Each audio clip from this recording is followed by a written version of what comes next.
Good evening, and thanks for joining us on this week's version of Capitol View, the show where we talk about what's happened in state government and politics this week, Governor Pat Quinn's budget address. I'm Amanda Vinicky, the State House Bureau Chief for Illinois Public Radio and WUIS, and I'm joined today by Kent Redfield. He is a professor emeritus of political science at the University of Illinois Springfield, and also UIS professor, director of the Public Affairs Reporting Program, Charlie Wheeler. Thanks to the both of you for being on today. Glad to be here. Good to be here. So let's start with that political courage or political suicide as Governor Pat Quinn introduces what is, in effect, I think, increase in the state income tax. Of course, the 5% rate on personal income is set to roll back in January, midway through the next fiscal year. And so he's saying, no, I want to make this permanent. Is that gutsy or what? He's, of course, seeking re-election. Kent? I think it makes sense. I mean, if he said, well, I'm going to think about it, let's see what the numbers look like, let's put out a doomsday budget. Everybody assumes that, we're going to have to raise taxes or really slash the budget. And so I don't know that you gained anything by playing Hamlet, maybe this, maybe not. I think coming out and saying it, trying to put it out the way that he did, is having, some tax relief in there and talking about doom and gloom. I think that puts him in the best position. Trying to be something totally different or trying to change the dynamic of the argument. This is really what it's about. Are we going to continue with the revenue stream and fund government the way that we have, or are we going to try to provide services with significantly less revenue? That's what what the voters are going to be voting on. And so Charlie, though, even before he had come out with his proposal, I saw that there was a commercial from his general election opponent, Republican nominee, private equity investor Bruce Rauner, and from the Republican Governors Association, and that exploded even more after he had actually given the address. We just saw a poll earlier in the week from the Paul Simon Public Policy Institute at Southern Illinois University that showed 60% of voters do not favor a increase or an extension of the income tax rate. Only 20-something% did. So what does this say? I mean, a governor running for re-election in a tight race that says, I want to raise your taxes. I think what it says is that I subscribe to the notion that it was pretty courageous and pretty straightforward. As a matter of fact, he did propose a doomsday budget. If you actually look at the document, and no offense, but some of the commentary I've seen, it's pretty clear to me that people didn't actually look at the 544-page online document, and we were lamenting the fact earlier that we don't actually get the book that you right, can we go can get through. to why that may be. Yeah. But he has a not recommended budget and a recommended budget with line items all up and down the place. And for example, in the case of education, the not recommended budget would see education, elementary and secondary education, taking a hit in excess of $900 million. His recommended budget, maintaining income tax rates where they are, would have them increase by about $250 million. And it's that way up and down through all the programs. So if you want to, you can actually see Quinn saying, if we do get $1 billion or $1.5 billion less revenue, here is the nature of the cuts we're going to have to make. And now Mr. Rauner has done a great job complaining about this, but unless I missed it somewhere, I really haven't seen Mr. Rauner explain how, yes, we can cut spending, we can lower taxes, and get into actual programs. And as a matter of fact, that Simon Institute poll just reinforces the notion that's been there forever. People don't want higher taxes. On the other hand, they don't want programs cut. In fact, some of the programs that were mentioned as possible cuts got stronger support than letting the tax go away. And years ago, I came to the conclusion that everybody wants to cut waste and abuse and fraud, and waste is a program that Kent benefits from, but I don't. Exactly. It's all in the eye of the beholder. Exactly. You know, the governor had to present these sort of alternative versions of the budget, correct? Because state law now requires that he propose a budget that is in line with current revenue and current state law, and then obviously there's the wish list. As you go through, it seems that he says and threatens 13,000 teachers laid off, 41,000 fewer children in childcare, 11,000 victims of domestic abuse not receiving shelter and assistance. You know, veterans will be kicked out of veterans' homes. So this is his doomsday. Yeah. But words like draconian, savage, radical, Republicans say that that's all part of this political theater that has been orchestrated by Governor Quinn, as well as Speaker Mike Madigan and President John Cullerton, who in interviews with public television program Illinois Lawmakers after the speech, both gave support to this. And Madigan's words seem to indicate, hey, they've been meeting about this. He called them my demands when you're talking about the property tax increase. So we'll get to that first, though. What about this Republican notion that they're stretching it? Dems are really trying to make this look more brutal than it would actually be in an attempt to justify this tax policy. Okay. And you can massage the numbers, although some of the things the Senate Republicans are talking about are kind of the budget tricks that have always been used depending on whether you want to make it look bigger or smaller. And what really undercuts that argument is that the highly respected Civic Federation came out with an analysis of the state's fiscal situation and budget recommendations where they clearly said, you know, if we let the temporary tax increase expire, then we're talking about, and you know, the kinds of cuts that gets us to a balanced budget and paying off the bills are going to be 17%, 18%, you know, and they project it out over a long period of time.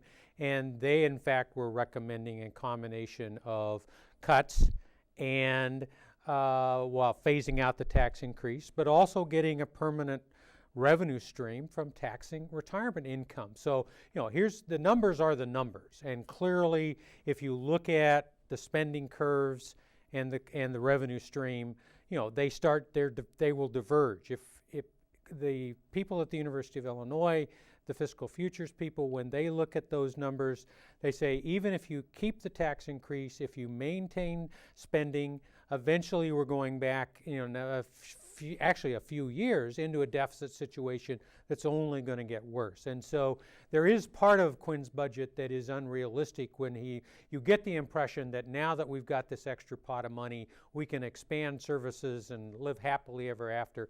That's just not. 5 years old, we can double the amount of money we give to, I mean, is that just the politics of it, or does that feed into Republicans' argument, and are they right that Democrats and Pat Quinn just can't stop spending? Well, I don't think that's accurate, because I think spending actually has been cut.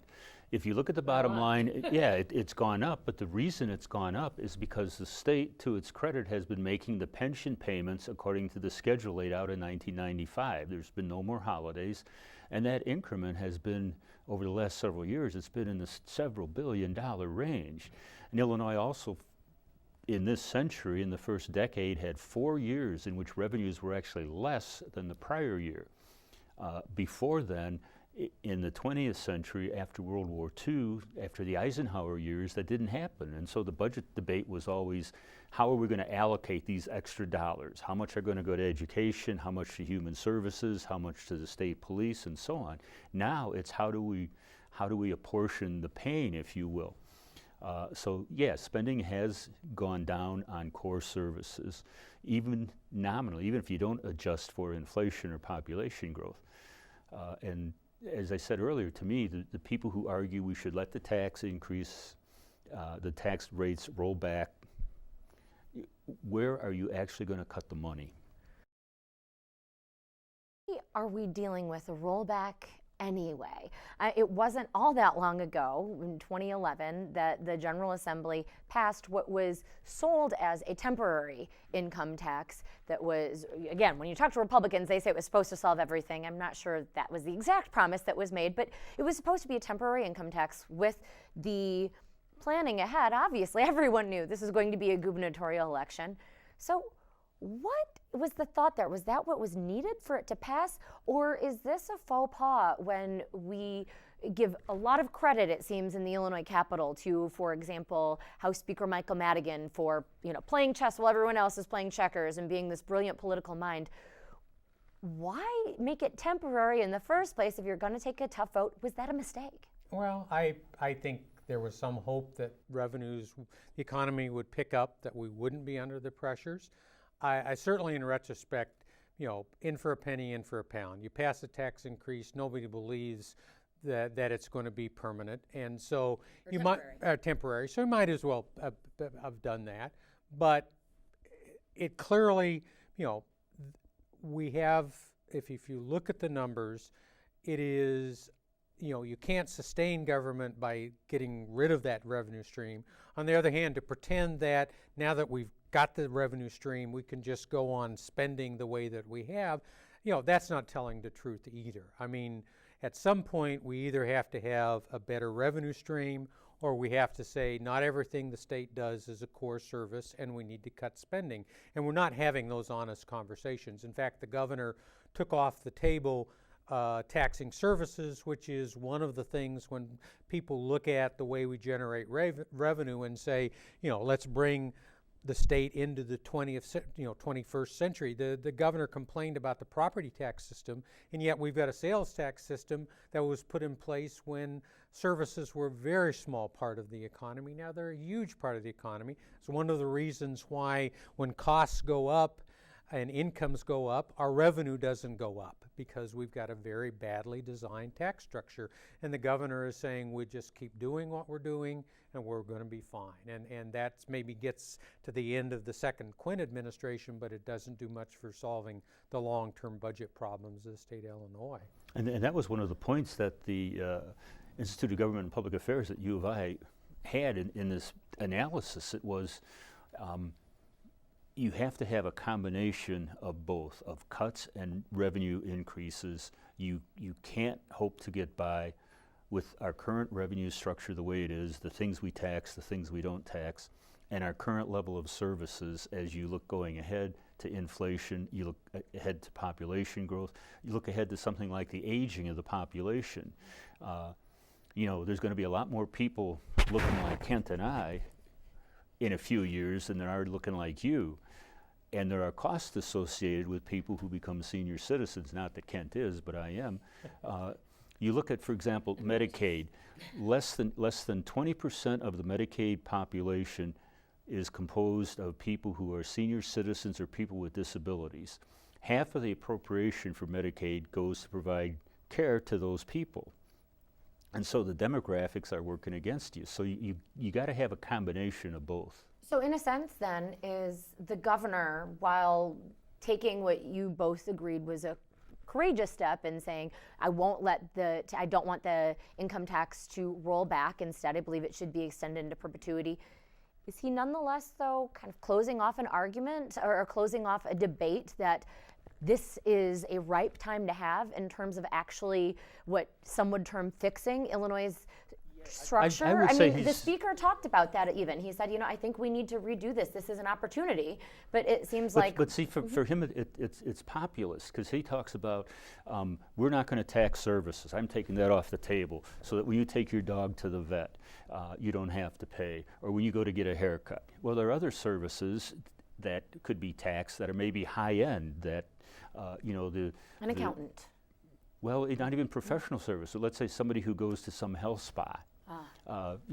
Average working people maybe don't do that. Maybe when you go to play a round of golf at the country club, not everybody does that. So there are other kinds of services that could be taxed. So why didn't Quinn go there? I mean, that fits because into this notion that's a of class difficult warfare for argument the to 2014 make. election. No, he's being populist, and so we're not going to tax the retirement income of some little old school teacher on Social Security.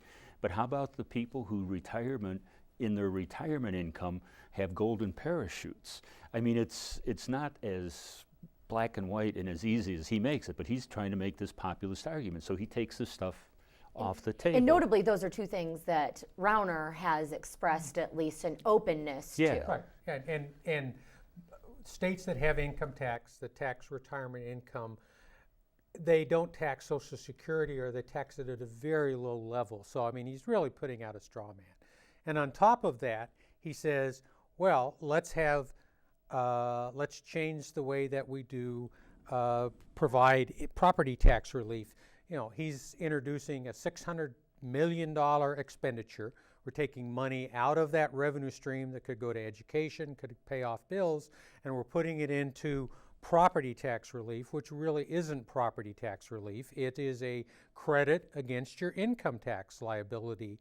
And beyond that, it actually, for some people, they will get more out of getting, you know, the $500. Other people, if you pay a lot of property taxes, you're actually going to get less property, and less income tax. Me, you get none. And if you're a Nothing. renter, you Thanks, get but none. no.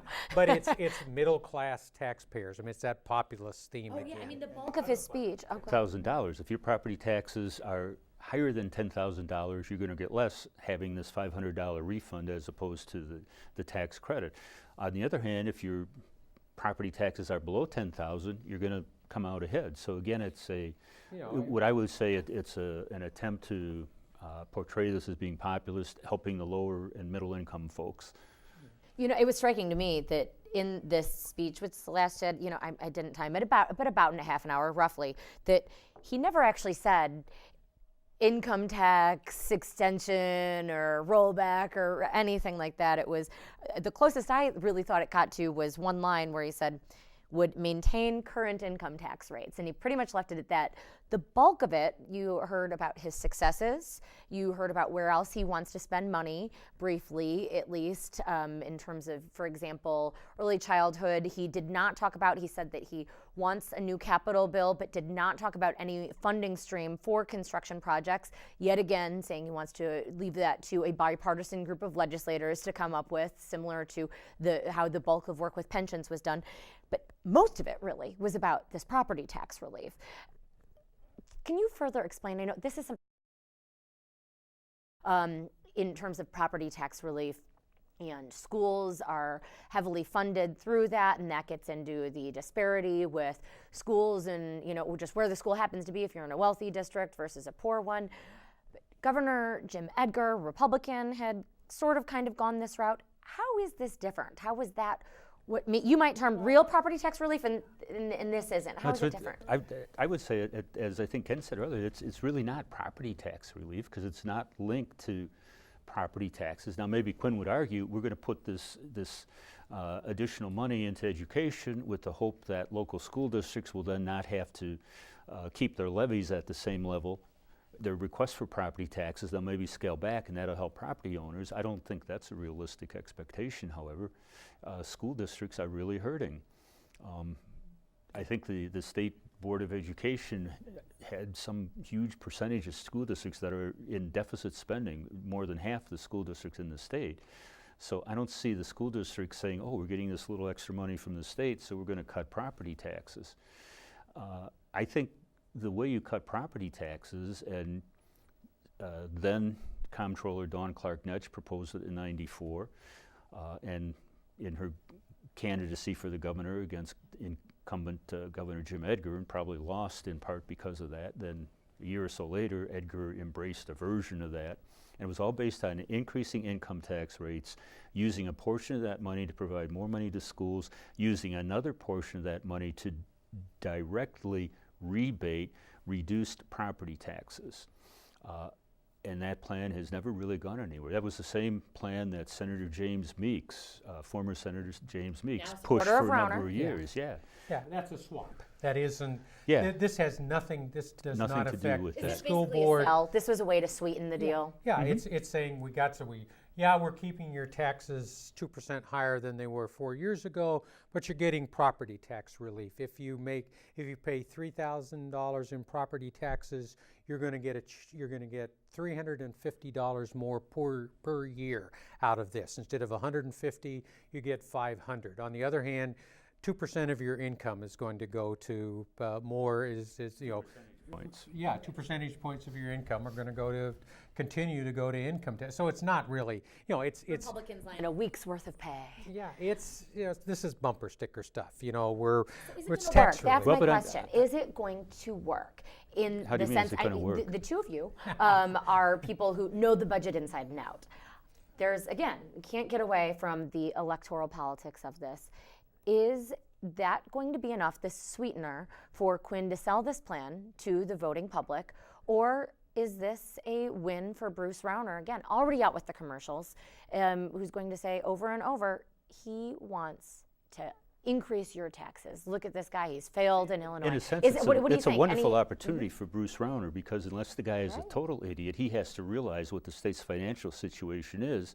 So he must be praying every night, dear Lord, let the legislature keep it, and I can blame it on Pat Quinn and beat him, and then when I get elected, I have the fruits of having this revenue and the existing tax levels, and I have some room to maneuver.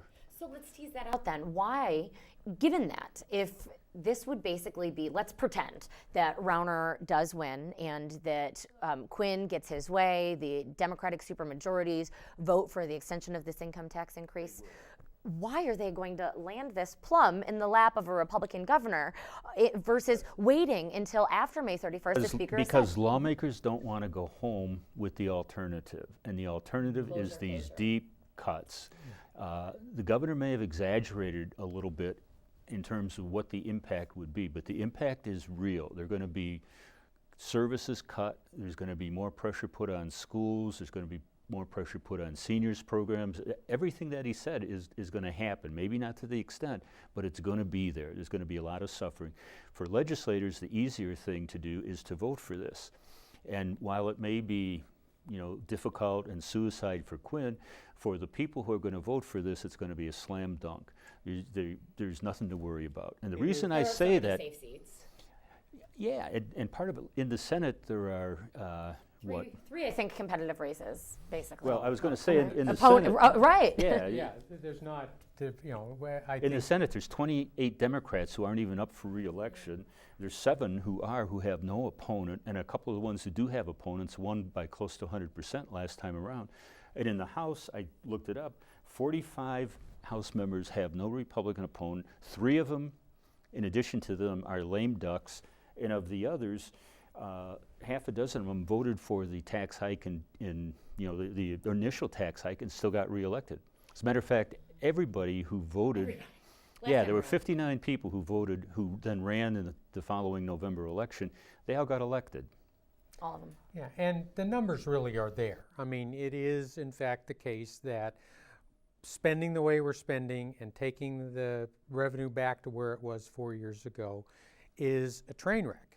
It's also a train wreck to keep spending the way that we're doing. But it's a train wreck that doesn't take place until maybe the end of the Quinn administration. That's why it's not honest. And if you give $600 million off the top for income tax rebates based on your property tax, if you increase education spending, then as the costs increase, the squeeze becomes on the service. Yeah, and the people that are providing human services, that's in higher ed, the places that aren't elementary and secondary and birth to 5 get squoze, that just gets tighter and tighter as you go further down the road. So this is not this is get you through the election and maybe get you to the end of the Quinn administration. This does not solve Illinois' long-term budget problems. And there could be an additional bounce to education. The House has begun to advance what Speaker Madigan has termed a millionaire's tax, this surcharge on income over $1 million that he says will raise about $1 billion to go straight back to schools. Nowhere else in the Constitution, it would say that it goes to schools. So 2 questions there. Why schools? Are they deserving of all of this extra money? Number 1. And number 2, is that going to work? Again, as we look at the election and you have a governor raising taxes, Republican opponent who says, no, I could do without it, it's not necessary. Rauner, of course, by some estimates, or at least some days, he's a billionaire and therefore would presumably be subject to this millionaire's tax.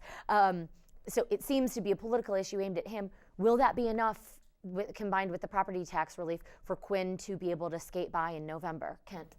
Well, I think the millionaire's tax, if it gets on the ballot, is probably going to pass. That's a pretty populist sort of thing. Sure, tax the rich guys. But on the other hand, again, this is really fool's gold in terms of the budget, because you're taking money, you're distributing it through a formula that's a per capita basis, so it doesn't have anything to do with need, and it's not fully funding education. So if you've got this pot of money coming in that goes to schools, then the Constitution doesn't say, and then you need to put money in the common school fund on top of that. You know, we'll reduce the amount of money that we put in to the common school fund, which gets distributed much more equitably because we've increased the amount that we're giving people on a per capita basis. But it's very seductive for people in the suburbs who are getting $250 a child, if you're in a rich suburban district, to suddenly be getting $600 a child, or whatever it happens to be. Yeah, and I found that interesting too, because in the mid-90s, when for a brief 2-year period the Republicans controlled the Senate, the House, and the governorship, they actually added to the State Board of Education budget a line item allocating money. I think they called it for health and safety, but basically it was a per capita, so that the wealthy school districts would get more than they do under the general state aid formula, which is based on the relative property wealth of a district. So in a sense, Madigan is taking the suburban Republican approach.